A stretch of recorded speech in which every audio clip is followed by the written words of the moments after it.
zen moduz, aste honetan asko praktikatu duzue, ikasi dituzue tirada berriak eta hori dana, eta gaur ikasiko ditugu 3 karta hauek. Daukagu magoa, justizia eta karroa. Kontuan izan behar duguna da, karta izan behar daukatela, gora begira daudenean. Zer da tarota? Beno, tarota da gida bat. Tarota da bizitzan etorriko zaizkigun aukera ezberdinek aurre ikusteko gida bat. Edo zer gauzari buruz galdetu daiteke? Bai, orokorrean bai, niri pertsonalki osasunaren inguruan galdetzea etza gehiegi gustatzen. Zergatik? Zeren batzutan nahiz ditugun erantzunak ematen ditugulako. Eta badaude horretarako profesionalak, izan mediko naturopatak, medizina txina, medizina alternatiboa eta medizina tradizionala egiten dituzten medikoa daude. Eta gero laguntza bezala, dieta makrobiotikoa 1000 gauza eta gu sartzen gara 1000 gauza horietan ere bai. Baina gu laguntza bezala. Magoan, asko oso lotua dago lan munduarekin. Magoak esaten diguna da lan aukera berria daudela. Fijatzen baldin bagara kolore horia asko du kartonek, eta kolore horiak kartonetan adierazten diguna da adimena, intelektoa. Manto gorriak, kolore gorriak, indarra, energia adierazten dugu eta txuriak berriz espiritualidadea bera duen bihotzeko gardentasuna. Norbaitek galdetzen badigu, proiektu bat jarren nahi dut eta ez dakit ondo irtengo zaidan. Ze uste duzu eta magoa ikusten badugu, orduan izango genioke baietz. Proiektu hori arrakastatxoa izango dela, gainera izango duela baitare jarraipen bat. Magoa azaltzen baizaigu alderantziz, zaten diguna da, proiektu hori ez dagoela ondo asentatua edo ez gaudela prest proiektu horretarako eta proiektu horrek ez duela aurrera egingo. Magoa esan dugu bere helburua lortzen duenean, bere bidean hasten denean eta behin egonkortasun hori lortzen duenean magoak bihurtzen dela karroa. Arkano nagusiak dira eta arkano txikiak, ez? Ondo esan dut? Bai.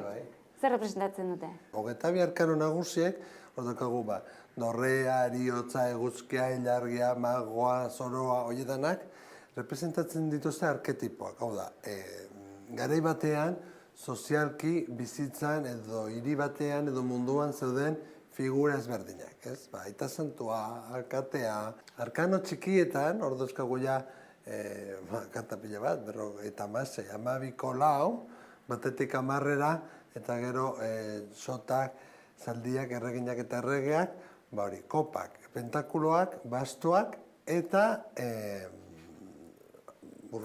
ezpatak. Kontuz ibili behar dugu ere figura honekin. Figura da indartsua, da norbait pisutsua eta da norbait indarra handia duena. Telebistan da ordu txikitan jende asko ikusten dugu, kartak botatzen.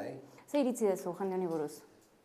Zorionez edo zoritxarrez ez daukat antena etxean, eta ez daukat ikusten hori, baina badakit zer dan.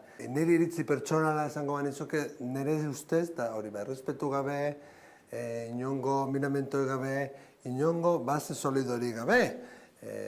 Oso erraz botatzen diren erantzunak eta oso mingarriak, eta gainera, bai askotan ikusten dut hor, manipulazio antzeko bat eta bildurrarekin jokatzen dela. Beraz, intrusismoa edo kompetentzi gogorra? Bueno, badaude Euskal Herrian kompetentzia egiten duten oso jende jatorra eta oso jende formatoa eta jende doai berezerekin eta jende bikaina. Baina zu komentatu didazun hori, nik uste dela intrusismoa, ez? Eta inongo baserik gabe eta legez kanpo eta legearen gandik libre, gauza asko ikusten dira.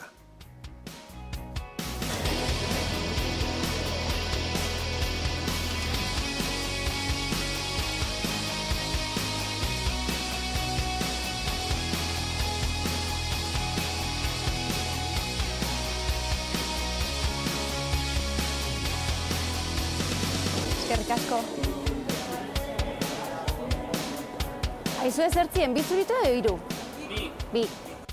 Mikelen laguna gara eta ostegunero elkartzen gara berarekin groseko pintxo potea egiteko. Beti da azkena iristen. Lanean ari denean ez du inoiz alkoholik edaten. Bere lana oso serio hartzen du.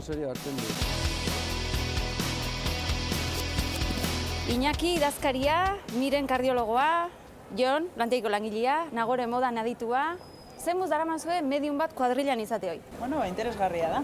Egia esan nik uste dut danok harro gaudela gure lagun Mikelaz, eta egia esan, bueno, pertsona normala da, azkenean ez dugu, ez dakit, eguneroko bizitza normal bat darama, eta...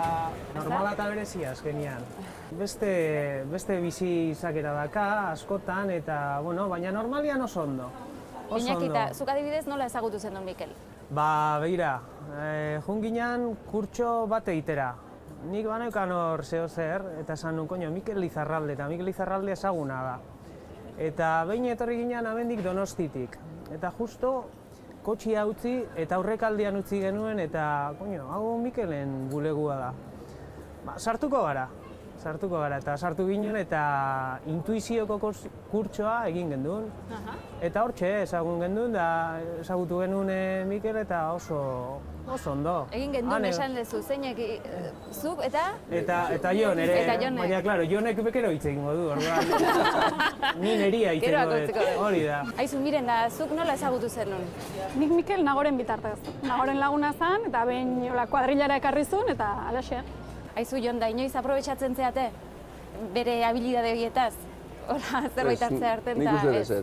Nik uste dut ez. Bera hain da berezia eta hain da pertsona apala eta humila, ikaragarri humila da, beha. Orduan, hain humila esan eran, norberak ez du hori marra hori pasatzen, ez? Ez gainera, errespetatu behar da. Hori da. Ni konturatzen naiz, kalera juergan irtetzen gara eta jendea ezagutzen da benean bera hurbiltzen dira galdetzera, esaidazu etorkizuna. Nola da posible hori, ez? Juergan gaudenean, juergan gaude. Afaltzen gaudenean lagun artean, afaltzen gaude. Eta azkenean lana alde batetara utzi behar dugu, ze bere bizitza modu bada, ez? Bere ogibidea da, orduan hori bai zaindu behar dela eta respetatu behar da asko. Nik askotan esan dut Iñakiri eta Mikelen lekuan beste pertsona asko badaude, egongo balia, etzan berdin esango mila, beha, normala, apala, humila. Aizu, Iñaki, inoiz bota dizu kartarik Mikelek? Bai, bota zizkian, baina, bueno, karo, horrek ere bere gauza dauka, ezta?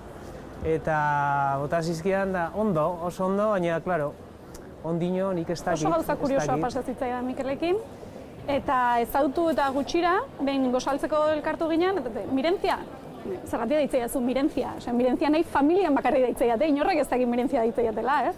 Hau nondik dator.